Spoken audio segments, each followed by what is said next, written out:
Hi, I'm John Hudson, and I was the youngest convict travelling on the first fleet.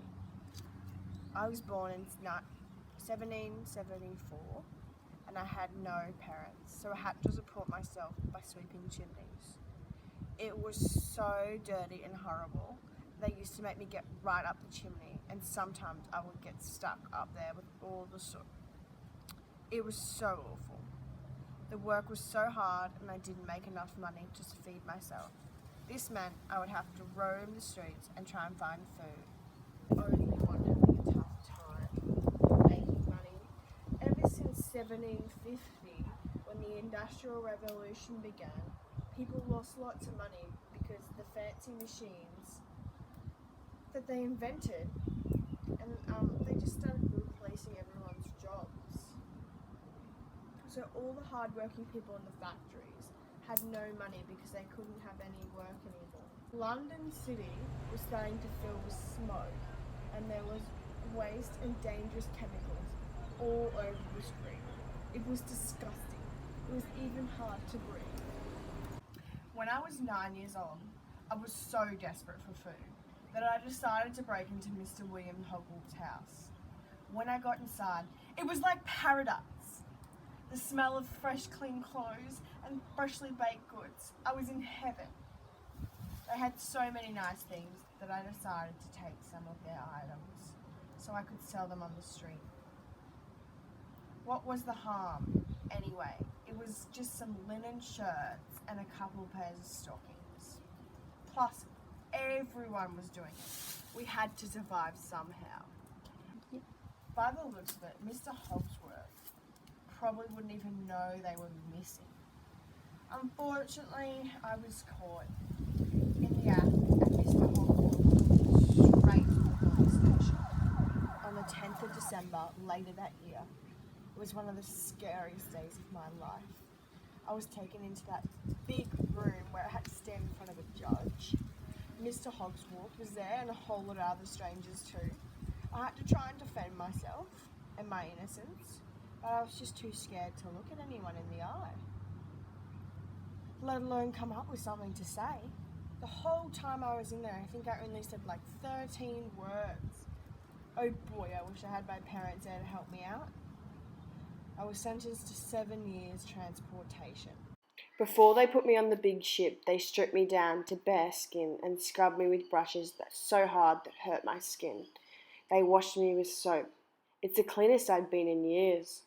They cut off all my hair as close as they could get to the skin.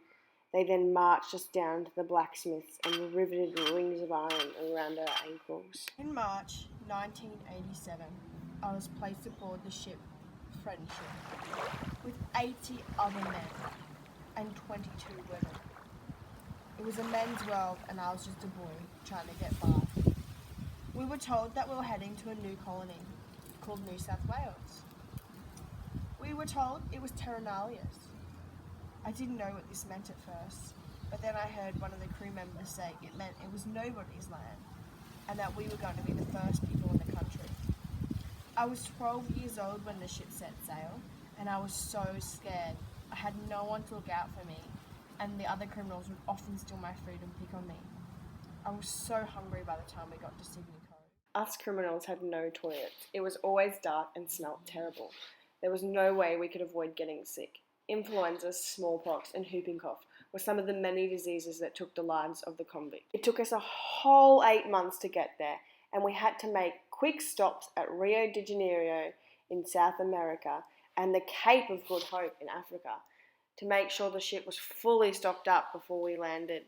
When we finally arrived in the new country, the first thing I saw was soft white sand, clear blue oceans, and trees galore. We got to work right away. I didn't know anything about farming. I was only a boy.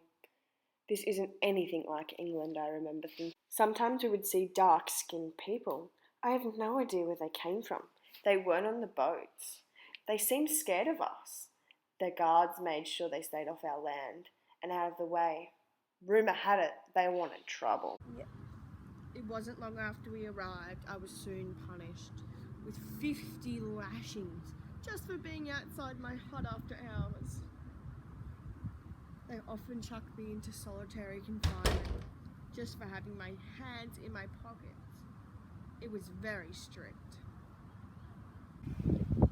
It was so hot and dry in New South Wales. Nothing we planted seemed to grow in the soil. It was just so dry.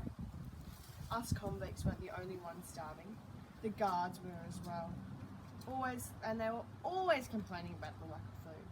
We only had the clothes on our back, and the climate was so hot. By the end of the day, we were almost sunburnt and dehydrated. There was nowhere to escape the heat. We didn't have any shelter, and there weren't any buildings here. After years of starving and hard work, it started to get better and our farming skills were improving. We had more food and we all helped to build some shelter and buildings.